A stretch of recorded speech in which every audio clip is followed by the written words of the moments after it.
आज तक की समस्त सनातनियों की, हिंदुओं की सबसे बड़ी विजय है। यह उत्सव दीपावली से बहुत ज्यादा खास है। निश्चित ही कोई ऐसा अभागा होगा जिसको इस दिन का इंतजार ना हो। हमको तो है, राम भक्तों को भी है। वहां पर अस्पताल वहीं पर क्यों बनना चाहिए? मस्जिदों पे बनवाओ, चर्चों पे बनवाओ। अब रही बात कि अपने ही लोग टिप्पणी उठाते, आपने ऐसा कहा, तो वो अपने नहीं है, वो रावण के खानदान के हैं। और रावण के खानदान के लोग इस प्रकार की वार्तालाप करते हैं, उनको शेम टू यू। अगर हमको मस्जिदें तोड़कर मंदिर बनाना होता तो इतने मंदिर के जितने पुजारी हैं वही अभी तक खत्म कर देते मस्जिदें। सिद्ध है कि ज्ञान वापी में शंकर है, कृष्ण जन्मभूमि कन्हैया की। श्री सीताराम बागेश्वर धाम की जय। हम कोई महात्मा नहीं है, साधु नहीं है, लेकिन प्रत्येक भारतीय सनातनियों की ये पहचान है। कंठी माला, मस्तक पर तिलक, ये पोटली हमारे गुरुदेव भगवान की दी हुई मालाओं की है। इसमें मालाएं हैं, आदि आदि चीजें हैं जो गुरुदेव भगवान ने हमको प्रसाद रूप में दी थी, जिनके प्रभाव और प्रभुत्व से हम जन कल्याण के लिए मानव जीवन की दैहिक दैविक भौतिक समस्याओं के समाधान का रास्ता बतला पाते हैं अथवा लोगों को मार्गदर्शन दे पाते हैं। ये उस तपोबल की पोटली है पूज्य गुरुदेव भगवान की, हमारी निजी कोई तपस्या नहीं। जी, चूंकि राम दरबार है आपके गले में और राम मंदिर का उद्घाटन होना है, प्राण प्रतिष्ठा होनी है भगवान श्री राम की मूर्ति की अयोध्या में, ये जो एक उत्सव है इसको लेकर के आप, चूंकि आपको निमंत्रण मिला है, आप वहां पर शायद जाएंगे भी, जा रहे हैं। उत्सव है, इसको किस तरह से आप देखते हैं? ये आज तक की समस्त सनातनियों की, हिंदुओं की सबसे बड़ी विजय है, सबसे बड़ी जीत है। यह उत्सव दीपावली से बहुत ज्यादा खास है। निश्चित ही कोई ऐसा अभागा होगा जिसको इस दिन का इंतजार ना हो। हमको तो है, राम भक्तों को भी है। केवल भारतीय को नहीं, भारतीय मूल के लोग जितने भी अन्य देशों में रहने वाले लोग हैं उनको भी है। तो जो है, हमारा यही कहना है कि उस दिन दीपावली मनावे और उत्सव का उत्साह पूछो मत। प्रेम अत्यधिक होता है तो वाणी कम बोलती, आंखें ज्यादा बोलती हैं। ठुमका लगाने को जी चाहता है, अयोध्या जी जाने को जी चाहता है। जी, लेकिन आप जो कह रहे हैं कि उत्सव का ये दिन है, विजय है सनातनियों की, लेकिन कुछ लोग इसी धर्म से जुड़े हुए लोग वो जो बयान दे रहे हैं, कोई कहता है अभी भी ये कोर्ट का फैसला है, मंदिर तैयार हो चुका है, लेकिन अभी भी कुछ लोग सलाह देते हैं कि वहां पर अस्पताल बनना चाहिए, तो कोई कहता है स्कूल बनना चाहिए, और कुछ लोग तो सनातन धर्म पर ही प्रश्न उठाते हैं कि इसमें तो जाति विभेद है। ये तमाम चीजें अभी भी प्रश्न उठ रहे हैं। बिल्कुल भी जाति विभेद नहीं, मूर्खतापूर्ण बातें हैं ये। और पहले तो उत्तर हम आपको ये दे देवे कि वहां पर अस्पताल वहीं पर क्यों बनना चाहिए? मस्जिदों पे बनवाओ, चर्चों पे बनवाओ। अस्पताल, विद्यालय आपको बनाने, हम इनके विरोध में नहीं, पर ये हम सबकी आस्था का केंद्र है। सबकी आस्था है, सबकी आस्था है तो हम राम भक्तों की भी आस्था है। हम राम भक्तों की आस्था है तो केवल यही राम भक्तों के मंदिर पर ही अस्पताल क्यों बनना चाहिए? अब रही बात कि अपने ही लोग टिप्पणी उठाते, आपने ऐसा कहा, तो वो अपने नहीं है, वो रावण के खानदान के हैं। और रावण के खानदान के लोग इस प्रकार की वार्तालाप करते हैं, उनको Shem to you. Shastri ji, इसमें एक सवाल ये भी है, चूंकि कोर्ट से फैसला आया है तब मंदिर बन रहा है, लेकिन श्रेय लेने की भी बात चल रही है। कुछ लोग कहते, ये भी सवाल उठा रहे हैं कि राम हमारे हैं तो राम किसके? अब आप ही बता दीजिए, चूंकि आप गुरु की श्रेणी में, तो आप ही बताइए कि राम किसके हैं? राम सबके हैं, राम जन जन के हैं, राम का विश्व है, राम व्यापक है, राम विश्व के प्रणेता है, राम विश्व के मानवों की आचार्य संगता है, राम विश्व की आधारभूत है, राम एक बहुत बड़े नायक हैं, राम एक इस देश के प्राण हैं, इस देश की श्वास है। राम सबके हैं, जिनको भी श्वास और हवा की जरूरत है उनके राम हैं। और रही बात जातिवाद के लिए राम मंदिर नहीं हो रहा, सबरी का मंदिर बन रहा, निषाद राज जी का भी मंदिर बन रहा, तो क्या ये जातिवाद के लिए बन रहा? जातिवाद के लिए मंदिर नहीं है, अपितु राम भक्तों की आस्था के लिए मंदिर है। एक बयान जो आया कि वो भगवान श्री राम को उन्होंने कह दिया कि वो तो क्षत्रिय धर्म के थे, मांसाहारी थे, इस तरह के भी भगवान श्री राम। बाद में उसने क्षमा मांगी। मूर्खतापूर्ण बातें हैं, राक्षस वृत्ति के लोग हैं। इस प्रकार के जो वार्तालाप, ना इन्होंने राम को समझा, ना रामत्व को समझा, ना राम तत्व को समझा, ना इन्होंने राम के बारे में पढ़ा, ना गढ़ा। इन्होंने सिर्फ अपने बयान को कहकर न्यूज में बने रहने का उपाय सोचा है। और सबसे सस्ता उपाय प्रभु श्री राम पर और राम भक्तों पर आस्था पर उंगली उठाना है इस देश में। ऐसे ही लोगों को ठिकाने लगाने के लिए हम भारत हिंदू राष्ट्र चाहते हैं। शास्त्री जी, प्रधानमंत्री जी ने एक बात कही थी, क्या आप उनसे सहमत हैं? उनकी जो बात थी कि जो लोग विपक्ष में बैठे हैं, जो खास तौर से सनातन धर्म का विरोध कर रहे हैं, उन्होंने लगातार लोगों की भावनाओं को ठेस पहुंचाई है और जो हमारे फेस्टिवल हैं, जो हमारे मंदिर हैं, उनको उन्होंने लूट का माध्यम बनाया। आप इस बयान से कितने सहमत हैं? जो ऐसा कर रहे हैं उनके लिए ये बात सही है। एक चीज और है जो विपक्ष के लोग सवाल उठाते हैं कि प्रधानमंत्री जी और जो उनकी पार्टी है वो भगवान श्री राम के नाम पर राजनीति कर रही है, उनके नाम का इस्तेमाल कर रही है। आपको क्या लगता है? राम राजनीति का विषय नहीं है। धर्म से राजनीति चलती है, राजनीति से धर्म नहीं चलता। भारत के लोग जगे हुए हैं, वोट अपनी मति अनुसार दें, राष्ट्र हित में दें, भारत विश्व गुरु कैसे बने, भारत का विकास कैसे हो, अपने अनुसार दें। राम राजनीति का विषय नहीं है।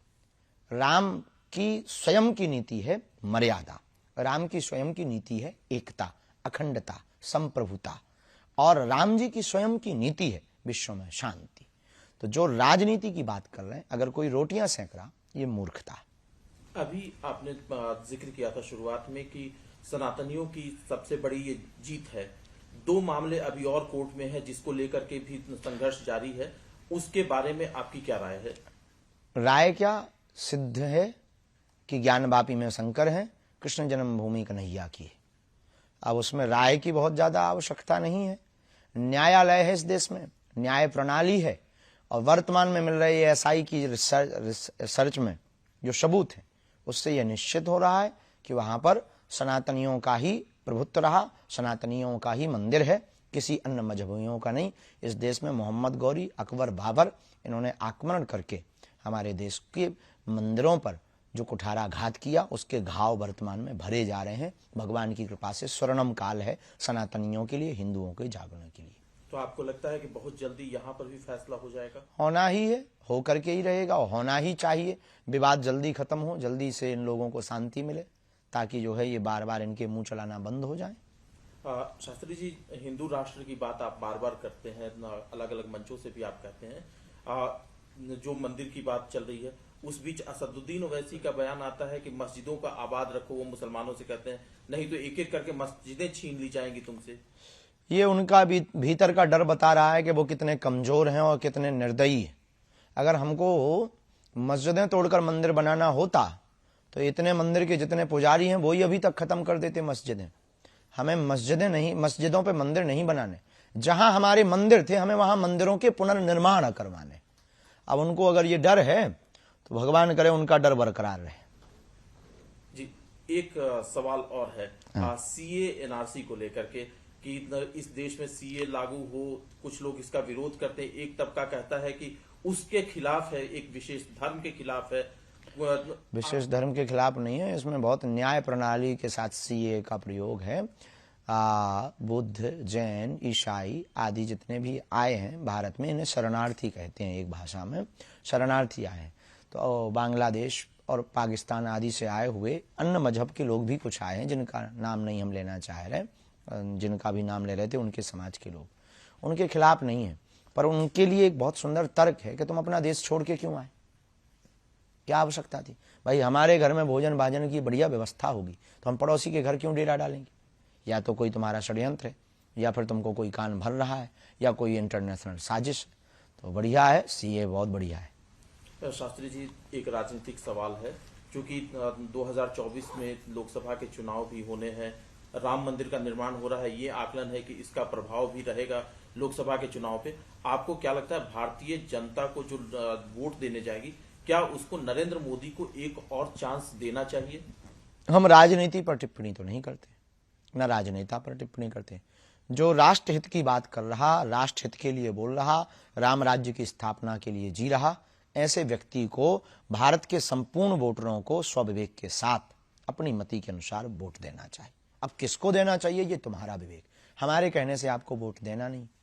और हम राजनीति पर टिप्पणी करके काहे को बेफिजूली में फंसे। लेकिन कुछ लोग ये राय रखते हैं कि शास्त्री जी पर्ची निकालते हैं तो राहुल गांधी और कांग्रेस की भी कभी पर्ची निकाल करके बता दें कि देखो साहब, हम पर्ची निकालते हैं मानव जीवन की दैहिक दैविक भौतिक समस्याओं के समाधान के लिए। सबको आना चाहिए, जिन्हें निकलवानी है वो आए। अब आपके कहने से नहीं हम निकालेंगे, जिनको निकलवानी है वो हमारे पास आए, हम बिल्कुल बारे में उनके बताएंगे। जो हमें चेतना के बल पर, शक्ति के बल पर पता लगेगा हम बोलेंगे, और जो बोलेंगे वो सत्य होगा। ये हनुमान जी की कृपा। एक सवाल है कि जो आज की वर्तमान जो आज का राजनीतिक परिदृश्य है, जिसमें कई अलग अलग मोर्चों पर काम हो रहे हैं, क्या आकलन है आपका इस सरकार को लेकर के जो ये काम कर रही है? मैं किसी पार्टी की बात नहीं कर रहा, किसी नेता की बात नहीं कर रहा। इस पर अभी हम कुछ कह नहीं सकते हैं जी। एक सवाल आखिरी है, चूंकि राम अयोध्या में आ रहे हैं, अपने भवन में जा रहे हैं, राम राज्य को लेकर के कि राम राज्य की स्थापना कैसे हो? सिर्फ राम के आने से राम राज्य की स्थापना नहीं होगी, क्या संदेश देना चाहेंगे आप? राम राज्य की स्थापना होगी, अमीर और गरीब को छांटा जाए और गरीबों का भला किया जाए और जातिवाद को खत्म किया जाए। जातिवाद की रोटी सेंकने वालों के मुंह पर जोरदार तमाचा लगवाया जाए कानून के द्वारा। और भारत में राम राज्य की स्थापना, ये जो राम जी के ऊपर टिप्पणी उठाते हैं, इनके लिए कठोर कानून बनाया जाए और तीर्थों को स्वच्छ पवित्र किया जाए और तीर्थ क्षेत्र में बिकने वाली मांस मदिरा पर पूर्ण प्रतिबंध लगाया जाए और गरीबों को पूर्ण अधिकार दिया जाए, चाहे वो किसी भी जाति का हो, किसी भी वर्ग का हो, किसी भी मजहब का हो, तो भारत हिंदू राष्ट्र बनेगा और राम राज्य होगा। लेकिन जातिगत जनगणना की बात हो जाती है ना, जब इस तरह की बातें उठती। जातिगत जनगणना की जगह अमीर और गरीब की जनगणना होनी चाहिए और गरीबों की जनगणना करके उनको लाभ देना चाहिए। राम अयोध्या में आ रहे हैं, अपने भवन में, अयोध्या में तो वो थे ही, उल्लास है आपके, आप अपने हृदय का जो उल्लास है वो किस तरह से व्यक्त करेंगे? राम जी तो अवध में विराज रहे। पहले लोग कहते थे कि राम लला हम आएंगे, मंदिर वहीं बनाएंगे। अब बन गया है भगवान की कृपा से। राम लला आ रहे हैं 22 तारीख को और हिंदुओं को जगा रहे हैं हनुमान जी की कृपा से।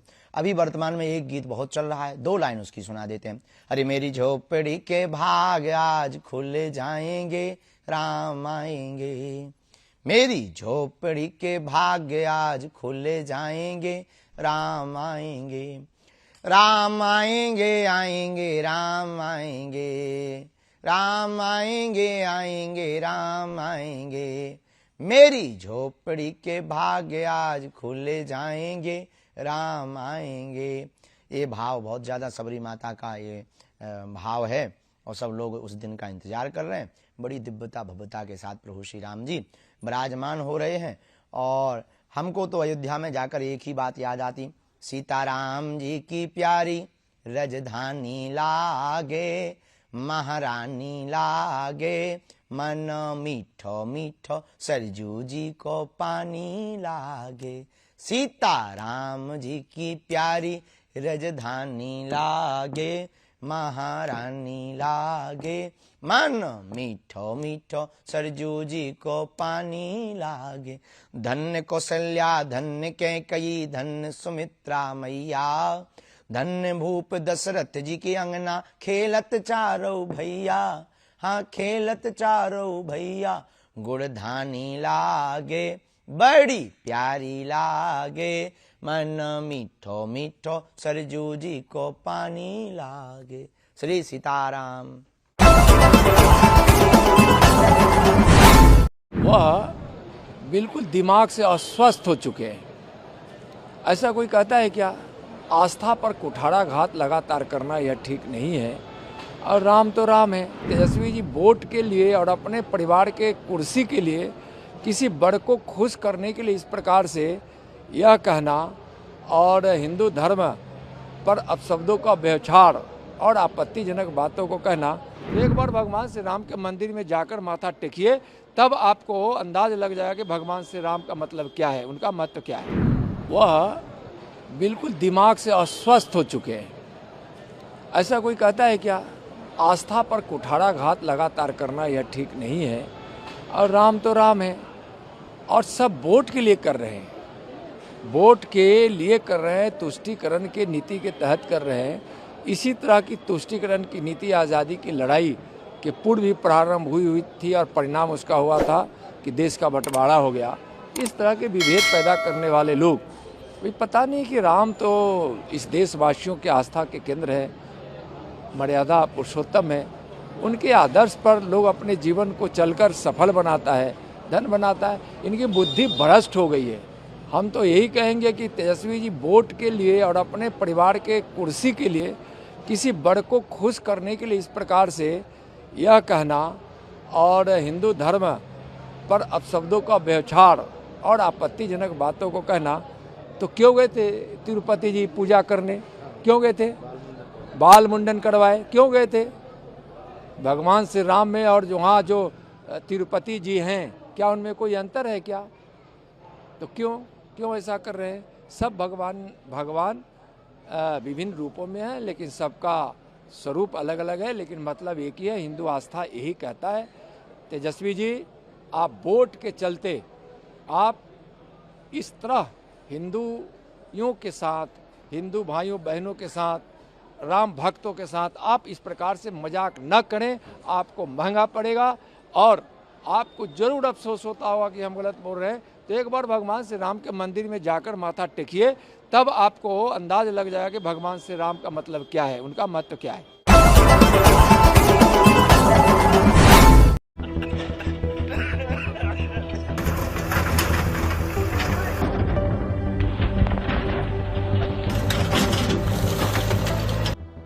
कुख्यात आरोपी मुन्ना यादव अपने इसी घर से जुर्म की दुनिया के सारे खेल खेलता था। उस पर कई गंभीर मुकदमे दर्ज हैं। पुलिस ने मुठभेड़ के बाद आरोपी और उसके बेटे को गिरफ्तार कर लिया है। दरअसल मामला है उत्तर प्रदेश के कन्नौज जिले का, जहां सिपाही के हत्यारे के घर पर कन्नौज प्रशासन ने बड़ी कार्रवाई की है। पुलिस ने कुख्यात अपराधी अशोक उर्फ मुन्ना यादव के घर पर बुलडोजर चलाकर उसे ध्वस्त कर दिया है। ध्वस्तीकरण की कार्रवाई के दौरान बड़ी संख्या में पुलिस फोर्स वहां मौजूद रहा। दिनांक 25 दिसंबर को बिशुनगढ़ थाना क्षेत्रांतर्गत धनीधरपुर नगरिया ग्राम में एक अपराधी अशोक उर्फ मनुआ, जिसके विरुद्ध NBW जारी था, इसको गिरफ्तार करने के लिए बिशुनगढ़ थाने की और छिबरामऊ थाने की संयुक्त टीम गिरफ्तार करने गई थी। जब टीम वहां पहुंची तो आरोपी और इसके परिवारजनों द्वारा पुलिस टीम पर फायर कर दिया। इसमें हमारे एक साथी कांस्टेबल सचिन राठी शहीद हुए। पुलिस मुठभेड़ में इस अपराधी और इसकी पत्नी और इसके बेटे को गिरफ्तार किया गया। इसके मकान की जांच की गई तो पता चला कि इसने सार्वजनिक भूमि पे भी कब्जा किया हुआ है और साथ ही इसने इस मकान की संरचना इस प्रकार से की गई थी जिससे वो भय और आतंक का पर्याय बना हुआ था। यह अपराध करने के लिए प्रयोग किया जा रहा था। इसमें विभिन्न जगह होल इस प्रकार से बनाए गए थे कि जिससे शिस्त लेके फायर किया जा सकता था। उस घटना दिनांक को भी इन्हीं का प्रयोग करते हुए इसने पुलिस टीम पे फायर किया था। इस संबंध में यह रिपोर्ट प्रेषित की गई थी पुलिस द्वारा, जिसमें माननीय न्यायालय द्वारा इस पे घर का ध्वस्तीकरण का आदेश पारित किया गया। आज 4 जनवरी 2024 को इस अभियुक्त अशोक उर्फ मनुआ के घर का ध्वस्तीकरण की कार्रवाई पूर्ण की गई है।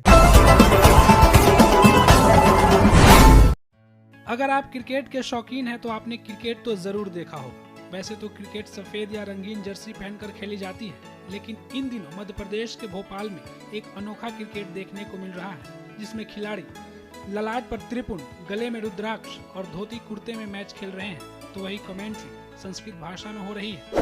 दरअसल संस्कृति बचाओ मंच द्वारा आयोजित 4 दिवसीय मैत्री टूर्नामेंट का आयोजन किया जा रहा है। इस टूर्नामेंट में 12 टीमें भाग ले रही हैं, जिनका उद्देश्य भारतीय संस्कृति और सभ्यता के प्रति लोगों को जागरूक करना है। मैत्री मैच टूर्नामेंट का सिर्फ एक ही उद्देश्य है, संस्कृति को बढ़ावा देने के लिए। ये प्रत्येक वर्ष होता है। इस वर्ष भी एक टूर्नामेंट हो रहा है। इस दिन प्रत्येक वर्ष 3 दिन के दिवस होते हैं, इस 4 दिवस का हो रहा है और इसका एक ही उद्देश्य संस्कृति का प्रचार करना और संस्कृति में लोग अपने संस्कृति की लोग अपने आप बढ़ावा हो। और दूसरा बात यह है कि इस बार जो भी विजेता टीम होगी उसको हम भगवान रामलला के दर्शन कराने अयोध्या धाम ले जाएंगे 22 जनवरी के बाद। यहाँ पे जो कमेंट्री हो रही है वो संस्कृत में हो रही है। जी, ये देवभाषा संस्कृत में कमेंट्री हो रही है। सब वेशभूषा में भोपाल के कर्मकांडी जितने ब्राह्मण हैं ना, वो सब यहाँ कर्मकांडी ब्राह्मण अभी कर्मकांड छोड़ के यहाँ क्रिकेट क्रीड़ा करने के लिए आए हैं। तो सब ललाट पे त्रिपुंड, गले में रुद्राक्ष माला और धोती कुर्ता में अपने वेशभूषा में सब चौके छक्के लगा रहे हैं अभी। इस बार क्या विशेष है, मतलब जो टूर्नामेंट जीतेगा, सीरीज जीतेगा, उसको क्या पुरस्कार में दिया जाएगा? देखिए, यहाँ पर सीरीज जो मैन ऑफ द मैच होता है, मैन ऑफ द टूर्नामेंट होता है, उसको हम एक शताब्दी पंचांग होता है, जो 100 वर्ष का एक पंचांग सिर्फ होता है, 100 वर्ष तक चलता है, तो वो हम देने के विचार हैं, वो देंगे उनको। और आप देख रहे हैं गीता, भागवत, शिव महापुराण इत्यादि पुराण man of the match, man of the series के लिए हमने रखे हुए हैं, देंगे उनको। और जो विजेता टीम होगी उसको हम वहाँ ले जाएंगे, कहाँ, राजोद्या रामलला के पास।